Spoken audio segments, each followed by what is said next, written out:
Perang Tondano adalah perang yang terjadi antara rakyat Minahasa melawan pemerintah kolonial Belanda di Danau Tondano, Sulawesi Utara pada tahun 1808 sampai 1809. Perang Tondano ini terbagi menjadi dua tahap, yaitu Perang Tondano I dan Perang Tondano II. Meletusnya Perang Tondano dipicu dengan berdirinya Persekutuan Dagang milik Belanda, yaitu VOC. Sebelum kehadiran Belanda di Minahasa, orang-orang Spanyol sudah terlebih dahulu menginjakan kakinya di Minahasa, terutama di Tondano, Sulawesi Utara. Orang-orang Spanyol selain berdagang juga menyebarkan agama Kristen. Tokoh yang berjasa dalam penyebaran agama Kristen di tanah Minahasa adalah Franciscus Xaverius. Hubungan dagang antara Minahasa dan Spanyol terus berkembang, tetapi mulai abad ke-17, hubungan dagang antara keduanya mulai terganggu.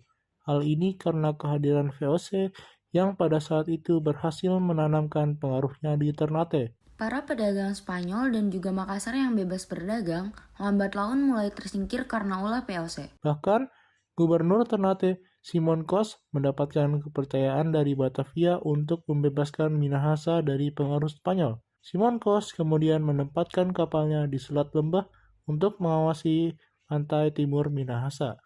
Setelah berhasil mengusir para pedagang Spanyol di Minahasa, VOC langsung memaksa rakyat Minahasa untuk menjual berasnya kepada mereka. VOC berusaha untuk memonopoli perdagangan beras yang ada di Minahasa.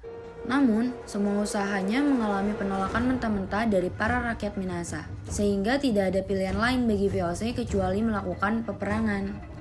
Keputusan VOC untuk melakukan perang dengan masyarakat Minahasa dimulai dengan upaya membendung aliran Sungai Temberan. Pembendungan tersebut mengakibatkan aliran sungai meluap. Selain itu, aliran sungai juga mulai mengendangi tempat tinggal masyarakat Minahasa yang berada di sekitar aliran sungai. Untuk mengatasi hal tersebut, masyarakat Minahasa memindahkan tempat tinggal dan barang-barang mereka ke Danau Tondano dengan rumah-rumah apung. Pasukan VOC pun tidak kehilangan akal. Mereka mulai mengapung pusat tempat tinggal masyarakat Minahasa yang ada di Danau Tondano itu. Selain itu, Simon Kos mengeluarkan sebuah ultimatum atas perintah VOC yang isinya 1. Orang-orang Tondano harus menyerahkan para tokoh pemberontak kepada VOC. 2.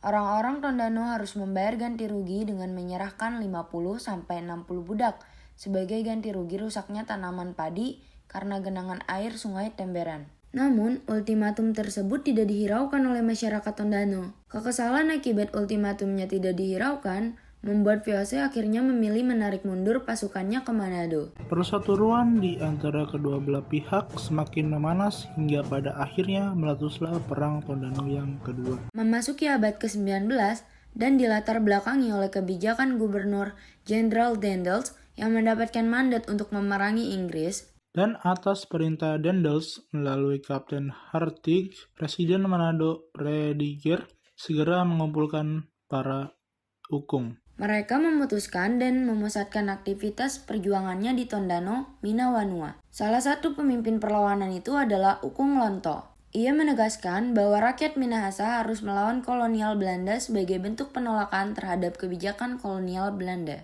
Belanda kembali menerapkan strategi dengan membendung Sungai Temberan, dan Prediger juga membentuk dua pasukan tangguh. Pasukan yang satu dipersiapkan untuk menyerang dari Danau Tondano, sedangkan pasukan yang lain menyerang Minawanua dari darat. Tanggal 23 Oktober 1808, pertempuran mulai berkobar. Pasukan Belanda yang berpusat di Danau Tondano berhasil melakukan serangan.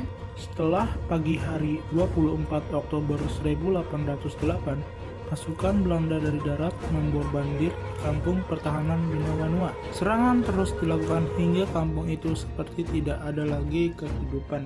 Saat pasukan Prediger mulai mengendorkan serangannya, mulailah orang Tondano muncul dan menyerang dengan hebatnya hingga pasukan Belanda berjatuhan dan terpaksa ditarik mundur. Perang Tondano II berlangsung cukup lama, bahkan sampai Agustus 1809. Dengan kekuatan yang ada, para pejuang Tondano terus memberikan perlawanan. Hingga akhirnya, pada tanggal 4-5 Agustus 1809, benteng pertahanan Moraya milik para pejuang hancur bersama rakyat yang berusaha mempertahankannya.